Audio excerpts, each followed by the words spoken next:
Max Verstappen vence o GP de Las Vegas, uma corrida que começou criticada por muitos, mas no final das contas todo mundo, ou pelo menos a maioria das pessoas, elogiou, dizendo que foi uma corrida boa. Foi mesmo? Vamos falar sobre isso e também sobre os destaques dessa corrida em Las Vegas, então já deixe seu like e bora pro vídeo. Primeiro destaque dessa corrida, temos que falar, obviamente, do vencedor Max Verstappen, que venceu uma prova, digamos assim, não foi com aquela facilidade que a gente está acostumado a ver nessa temporada de 2023. Ele largou na segunda posição, assumiu a liderança logo na largada, com uma manobra que lhe custou 5 segundos de punição para cima do Charles Leclerc. A gente vai falar dessa manobra na quarta-feira, no vídeo ali do comissário Will, a gente vai analisar essa manobra e outras que aconteceram neste GP de Las Vegas, e por conta dessa punição que o Verstappen levou de 5 segundos, ele caiu um pouco lá para trás. O Verstappen que largou de pneus médios, e o Verstappen que no começo da corrida ele começou a ter, por incrível que pareça, mais dificuldade no gerenciamento de pneus do que, por exemplo, o Charles Leclerc. Quando o Verstappen parou nos boxes na volta 16, ele tinha recém sido ultrapassado pelo Leclerc. Eu não sei se o Verstappen chegou a forçar um pouquinho no começo para tentar fugir do Leclerc, mas não deu muito certo. O Verstappen cedo já estava reclamando do gerenciamento de pneus, que os seus pneus tinham acabado, e isso fez com que o Leclerc conseguiu ultrapassar ele na volta 16 e o Verstappen foi para os boxes. O Verstappen parou de novo na volta 26 por conta de um safety car que foi, entre aspas, provocado não foi provocado por ele, mas foi provocado por um incidente em que ele esteve envolvido com o George Russell, e a gente vai falar sobre isso também no vídeo de quarta-feira, o que acabou dando a ele pneus novos ali e um pit stop de graça, e tirou a diferença que ele estava atrás do Charles Leclerc nesse momento da prova, porque ele estava brigando ali com o George Russell pela quarta posição e o Leclerc estava com uma vantagem mais à frente. Essa vantagem foi neutralizada e o Verstappen pôde ali fazer depois o ataque sobre o Sérgio Pérez e sobre o Charles Leclerc e conseguir conquistar a vitória, sua 18ª vitória em 21 corridas na temporada, sua vitória de número 53 na carreira, se igualando a Sebastian Vettel como o terceiro maior vencedor de corridas da história da Fórmula 1, atrás agora apenas de Lewis Hamilton com 103 e Michael Schumacher com 91 vitórias. Mais uma vitória de Verstappen, mas, como eu falei aqui, não foi uma vitória assim tão tranquila do holandês. Já o seu companheiro de equipe, Sérgio Pérez, não, digamos assim, não foi bem na qualificação, ou seja, ficou no Q2, não conseguiu mais uma vez ir para o Q3, se eu não me engano é a 9ª vez que ele não vai para o Q3, isso você pilotando o melhor carro do grid, realmente é um número marcante. O Pérez, ele que largou de pneus médios, ele já teve ali um contato logo na primeira volta, ele foi ali naquele enrosco ali de Alonso, Bottas, Carlos Sainz, Hamilton, ali ele acabou sobrando para ele bateu, se eu não me engano, no carro do Bottas, quando o Bottas bateu no Alonso, o Pérez também acabou batendo no Valtteri Bottas e teve um dano na asa dianteira, parou na primeira volta, mas por conta também do safety car virtual, acabou sendo uma parada que não lhe custou tanto tempo assim. E o Pérez fez a segunda parada também no safety car, no safety car na volta 26, e chegou até a liderar a corrida, tomou ali uma ultrapassagem do Leclerc, depois deu o troco, e depois ele acabou ficando ali mais para o Verstappen ultrapassou. Depois o Pérez, por conta de um erro do Leclerc, o Pérez assumiu a segunda posição, mas aí deixou o Leclerc passar na última volta e acabou perdendo a segunda posição, chegando em terceiro. E é isso que a gente fica assim, o Pérez, que era um cara que era conhecido por ser o ministro da defesa, o cara que defendia muito bem, o cara que era muito difícil de passar, e ele tomou uma ultrapassagem assim, claro, foi bonita a ultrapassagem do Leclerc, méritos pro Leclerc, mas pô, cara, ele nem se defendeu. Sabe? Ele falou, eu não esperava que ele fosse atacar ali. Pô, como não esperava que ele fosse atacar ali, cara? É a última volta da corrida, ali, umas últimas curvas, como é que você não vai esperar que o cara, que alguém vai te atacar ali? Sério, não sei, parece uma coisa meio, o cara tá meio desligado. Eu até cheguei a dizer aqui, até nas minhas anotações eu coloquei, seria ele o ex-ministro da defesa, porque parece que tá fácil passar o Pérez, né? Porque ele era um cara conhecido por ser um cara difícil de ultrapassar. A gente lembra, poxa, né, acho que Turquia 2021, a gente lembra Abu Dhabi 2021, a gente lembra tantas outras corridas assim que o Pérez foi osso duro de roer para passar, e agora, pela segunda corrida seguida, ele perde uma posição na última volta para pilotos com carros inferiores a ele, enfim. Mas fica aqui, mas apesar disso foi um bom resultado, garantiu o vice-campeonato do Pérez, primeira vez na história que a Red Bull faz campeão e vice, né? Lá na época do Vettel, o Weber nunca foi vice-campeão, e o Pérez conquistou o vice-campeonato, mas, digamos assim, foi um bom resultado, conquistou o vice-campeonato. Talvez isso possa ter dado uma sobrevida para ele assim, na equipe, talvez isso possa, de fato, ter garantido ali que ele vai começar a temporada de 2024 na equipe, mas eu acho que ainda assim foi um desempenho mais ou menos ali do Pérez, não foi, principalmente na questão do roda com roda ali na defesa de posição. Acho que realmente ele deixou muito a desejar. E tem uma coisa que talvez explique, né, essa questão de por que o Verstappen desgastou tanto os pneus no começo da prova, e também por que o Pérez, digamos assim, se tornou, entre aspas, uma presa um pouco mais fácil para o Leclerc, que foi que os dois carros, eles da Red Bull, eles correram com configurações de asas diferentes, né? O Verstappen, ele correu com uma asa que dá menos downforce, né? Então, ou seja, o Verstappen nas retas ele tinha muito mais velocidade, mas com menos downforce você pode também gastar um pouco mais de pneus. Talvez por isso que o Verstappen degradou tanto assim os pneus tão cedo, mais cedo até do que o Charles Leclerc. E o Sérgio Pérez estava com uma asa que, ao contrário, que dava um pouco mais de downforce, né? Dava mais estabilidade nas curvas, porém sacrificava a reta. Então, por isso, talvez que o Leclerc né, conseguiu aí se aproximar tanto do Pérez, e o Pérez teve uma certa dificuldade para passar o Leclerc quando o Leclerc estava à sua frente, né? O DRS do Pérez não era tão poderoso, ou era menos poderoso do que, por exemplo, o DRS do Verstappen, né? Por causa dessa configuração de asa traseira diferente entre os dois carros. Outro destaque positivo, claro, Charles Leclerc também merece nosso destaque, primeiro pela pole position, né, 23ª pole position do Leclerc. É impressionante, né, como ele é um cara muito rápido em volta de qualificação, mas que, por outro lado, ele não consegue converter esse número, né, de pole positions em vitória. Tem até alguém botou um meme no Twitter lá, né, que quando que já é tradição, né, o Leclerc faz a pole e a vitória é do Max Verstappen. Não sei exatamente em quantas vezes isso aconteceu, mas com certeza foram muitas. Mas mesmo assim, o Leclerc fez uma belíssima corrida, um belíssimo final de semana. Perdeu a posição ali na largada para o Verstappen, enfim, a gente vai falar sobre isso na quarta-feira. E o Leclerc tinha chance de vencer a prova, estava bem colocado na corrida ali, depois que o Verstappen teve que parar mais cedo e teve que pagar a punição.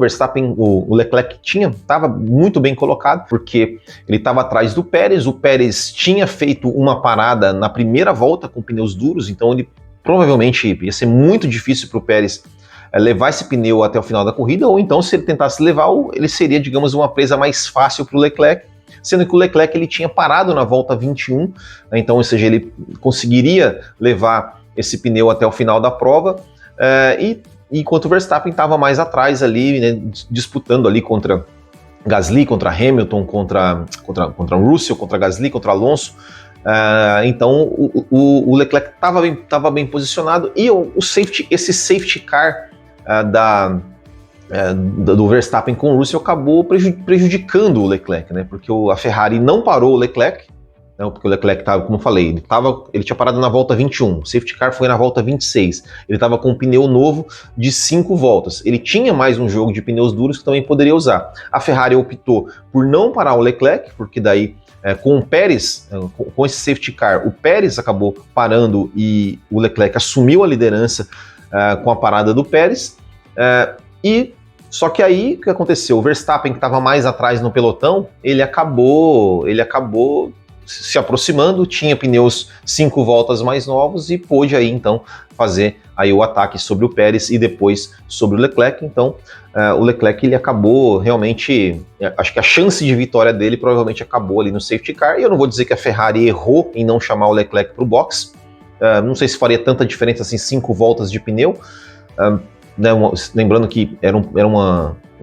assim, os pneus duros eles estavam funcionando muito bem depois, né, que eles achavam a janela, porque a temperatura estava muito baixa da pista, então para você encontrar a janela de temperatura era realmente muito mais complicado, mas depois o pneu duro até que estava funcionando bem. Eu não sei se a Ferrari errou, acho que a Ferrari acertou em manter o Leclerc na pista, mas o Leclerc acabou aí não conseguindo a vitória, né, por conta dessa junção do pelotão, né, que aproximou do Max Verstappen. Mas mesmo assim, uma belíssima ultrapassagem do Leclerc ali na última volta em cima do Pérez, embora a gente tenha que falar também, né, o Leclerc cometeu um errinho ali e permitiu que o Pérez ganhasse a posição dele algumas voltas antes, mas ele compensou com essa belíssima ultrapassagem na última volta que garantiu a segunda posição. Então, destaque aí positivo para o Charles Leclerc. Outro destaque positivo vai para Esteban Ocon, que chegou na 4ª posição, e eu vou dizer uma coisa, eu sou fã do Ocon, eu gosto do Ocon, porque o Ocon é o seguinte, o Ocon, ele pode não ser um gênio, ele pode não ser o melhor piloto do mundo, mas uma coisa que eu admiro no Esteban Ocon é a atitude dele na pista. Ele não dá mole para ninguém, ele não baixa a bola para ninguém, e ele desobedeceu uma ordem de equipe. E eu sempre aplaudo quem desobedece uma ordem de equipe, porque ele estava ali atrás... Ele estava ali atrás do Gasly e a equipe mandou, olha, mantenham as posições. E o Ocon não quis nem saber, foi para cima, ultrapassou o Gasly, se manteve na 4ª posição, enquanto o Gasly acabou sendo depois jantado pelo restante do pelotão, chegando na 11ª posição. E se o Ocon fica atrás do Gasly? Será que de repente os dois não poderiam ser jantados pelo pelotão e nenhum dos dois marcar ponto? Fica aqui a pergunta, mas gosto muito do Ocon, parabéns para o Ocon que largou lá de trás, o Ocon ficou no Q1, conseguiu fazer aí uma belíssima corrida de recuperação e conseguiu um excelente resultado, uma 4ª posição para a Alpine, e o destaque mesmo vai principalmente por ter desobedecido a ordem de equipe, ter ido para cima do seu companheiro, feito a ultrapassagem, belíssima ultrapassagem inclusive, em cima do seu companheiro de equipe, chegar na 4ª posição. Gosto muito do Ocon, queria muito ver o Ocon num carro de ponta, para ver como seria. Eu queria muito ver um Ocon e Verstappen no Red Bull. Já pensou? Não sei, claro que eu acho que o Verstappen o venceria, mas que ia dar uma confusãozinha, ia ser muito legal a gente presenciar isso. Outro destaque positivo também para o Lance Stroll, nunca critiquei, largou na 18ª posição, conseguiu, o Stroll foi junto com o Tsunoda, que largou de pneus macios, e já na largada ele ganhou 9 posições, né, por todos os enroscos que deu ali do Alonso, do Sainz com o Hamilton, enfim, ele ganhou 9 posições logo de cara e se deu bem, né? Porque, como eu falei, ele largou de pneus macios, aí já na 3ª volta ali no primeiro safety car, ele parou, já colocou os pneus duros e depois parou de novo na volta 26 de novo sob safety car para colocar outros pneus duros, então ele fez dois pit stops grátis, já usou, fez 2 stints com o melhor composto de pneu que estava ali, né, que eram os pneus duros, que era o que estava funcionando melhor, e conseguiu aí uma excelente 5ª posição, belíssimo resultado para o Lance Stroll. Quem andou muito bem também foi o Oscar Piastri, né, que chegou, ele também largou lá atrás e chegou em determinado ponto da corrida, ele chegou a estar até em terceiro lugar, conseguiu aí fazer até algumas ultrapassagens, fez uma ultrapassagem belíssima sobre o Pierre Gasly, lindíssima ultrapassagem, andou muito bem, parecia que ia realmente conseguir chegar lá na frente, mas teve um problema que foi o seguinte, né, foi que ele largou de pneus duros e ele fez a primeira parada na volta 16, e aí então ele foi obrigado a fazer uma segunda parada na volta 43, que para colocar os pneus médios, né, para poder cumprir a regra dos dois compostos de pneus, e isso acabou jogando ele lá para trás, lá para a 11ª posição, mas ele fez a ultrapassagem em cima do Gasly, essa belíssima ultrapassagem, e garantiu pelo menos um pontinho um pontinho na tabela, mas acho que foi uma boa corrida, apesar do resultado não ter sido assim tão bom, mas eu acho que o desempenho do Piastri foi muito bom nessa corrida e acabou aí sendo digamos, um pouco morto pela estratégia, né? Se, por exemplo, o safety car viesse um pouco mais tarde, provavelmente ele se daria muito bem, porque ele ganharia um pit stop grátis, né, e não perderia tantas posições assim, e aí voltaria para a pista com um composto médio no stint final contra todos os outros de duro, embora o médio não fosse o melhor composto, mas com o tanque mais vazio, eu acho que funcionou bem, tanto é que o Piastri conseguiu aí a ultrapassagem sobre o Pierre Gasly.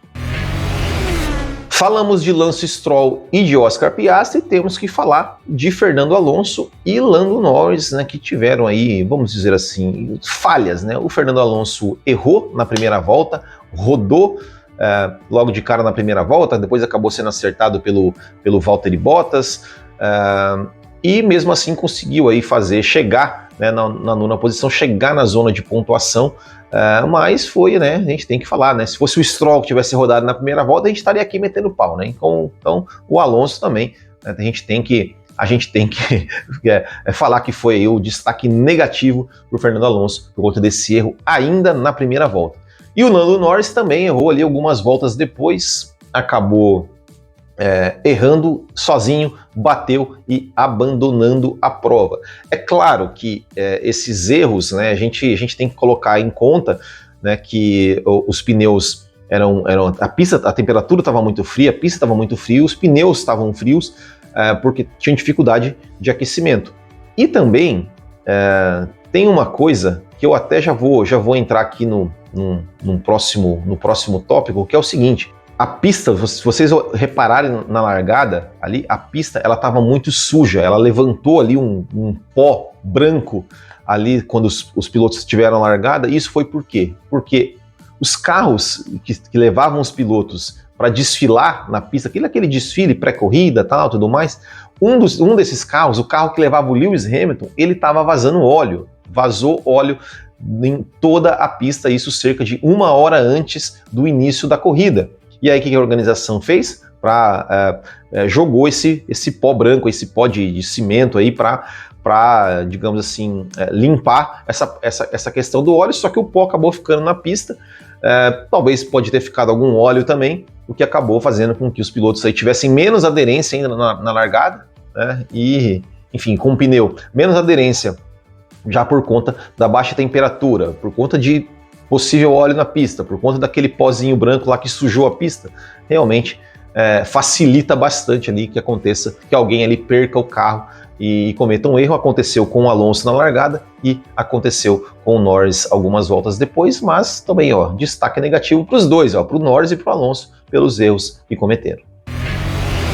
A gente tem que falar aqui também sobre as falhas do GP de Las Vegas. Eu fiz um vídeo na sexta-feira, né, sobre o absurdo que aconteceu com os torcedores que, né, perderam, ou seja, pagaram o ingresso para assistir 9 minutos do treino livre 1 e depois foram mandados embora para casa e não vão receber nenhum tipo de reembolso, então a gente tem que falar disso de novo, realmente uma vergonha, um absurdo, e isso acabou sendo um pouco mascarado, digamos assim, pela boa corrida que aconteceu. As pessoas parece que meio que esqueceram um pouco, né, de todas aquelas críticas que estavam sendo feitas a Las Vegas. Eu até falei no vídeo na sexta-feira, falei, pode ser que Las Vegas entregue uma boa corrida no domingo, mas isso não pode ser esquecido, principalmente essa parte dos torcedores. Eu acho lamentável que nenhum piloto criticou isso, né? Nenhum piloto olhou pelos torcedores e falou, pô, como assim? Os caras vieram aqui, assistiram 9 minutos de treino livre por causa de um bueiro, que é um problema na organização da corrida, que né, fez com que o bueiro destruísse o carro do Carlos Sainz, e os caras foram embora e vai ficar por isso mesmo? É isso que às vezes falta, realmente, voz a alguns pilotos para falar algumas coisas que precisam ser ditas, né? Mas a gente sabe, né? É uma corrida promovida pela própria Liberty, aquela coisa toda, ninguém tem coragem de falar, né? Nem o Verstappen, que falou bastante, né? Criticou bastante a parte do show e tudo mais, não vi ele falando nada sobre essa questão dos torcedores, o Hamilton também não, enfim, não vi ninguém falando pelos torcedores que se ferraram nesse GP de Las Vegas. Para a gente encerrar, muita gente elogiando a corrida de Las Vegas e tudo mais, mas a corrida foi boa mesmo? Vocês acharam assim que foi uma super corrida? Eu acho assim, é claro, teve aquela coisa, né, em determinado momento, aquela imprevisibilidade da gente não saber quem ia ganhar a corrida, podia ser o Leclerc, podia ser até o Pérez, podia ser o Verstappen, e tudo mais, né, teve alguma movimentação, mas para mim, assim, foi muito DRS. Muito DRS. Eu acho que o DRS estava ali muito exagerado, fez muita diferença. A gente teve algumas boas ultrapassagens, como eu falei, a do Piastri sobre o Gasly foi bonita, a do Pérez sobre o Leclerc foi bonita, depois a do Leclerc sobre o Pérez também foi uma ultrapassagem bonita, mas talvez, se eu não me engano, acho que teve uma do Hamilton sobre o Tsunoda também, que foi ali bonita de ver e tal, mas o restante é puro DRS, A mim não me engana essa coisa, nossa, olha quantas ultrapassagens, olha quantas, mas cara, o cara abriu o DRS e passava na reta. Desculpa, isso pra mim não é ultrapassagem. Pra mim não é ultrapassagem. Ultrapassagem é o cara vai lá dividir a freada. Então, assim, não me deixe enganar por essa movimentação, ao meu ver, artificial, assim, né? Achei muito DRS, muita coisa. Eu queria ver, e foi bom, até o próprio Reginaldo Leme, na transmissão, falou mais de uma vez, né? Falando que essa asa esse DRS tem que acabar, cara, tem que acabar, já deu, cara, já deu. Muita desigualdade, né? Ou seja, o cara passava na reta. Isso pra mim não é ultrapassagem, cara. Desculpa, não é. Dessa forma, não. Então, assim, e eu acho que, assim, eu vi muitas pessoas dizendo, olha, essa corrida foi, nossa, uma das melhores do ano, talvez a melhor do ano. Isso mostra como essa temporada está sendo pobre de corridas, porque, desculpa, não foi uma super corrida. Foi legal, teve umas movimentações, teve uma imprevisibilidade ali e tal, mas é um DRS puro. Para mim, essas ultrapassagens de DRS, o cara passa na reta, não é ultrapassagem. Então, não acho que essa corrida foi isso tudo que estão falando, não. Acho que estão exagerando bastante, porque esse ano nós estamos tendo aí uma temporada fraca, com corridas fracas, sem pouca emoção, então, sem muita emoção, então, né, um pouquinho de emoção que acontece, as pessoas já se encantam. Eu acho que estão se contentando com pouco. Mas e vocês? Quero saber aí quais foram os destaques que vocês colocam aqui nesse GP de Las Vegas. Se vocês acham que a corrida foi boa mesmo, ou se também concordam ali que foi um festival de DRS exagerado, me contem aqui nos comentários. Quarta-feira tem vídeo do Comissário Will. Então é isso aí, valeu, muito obrigado, um grande abraço a todos, até o próximo e tchau.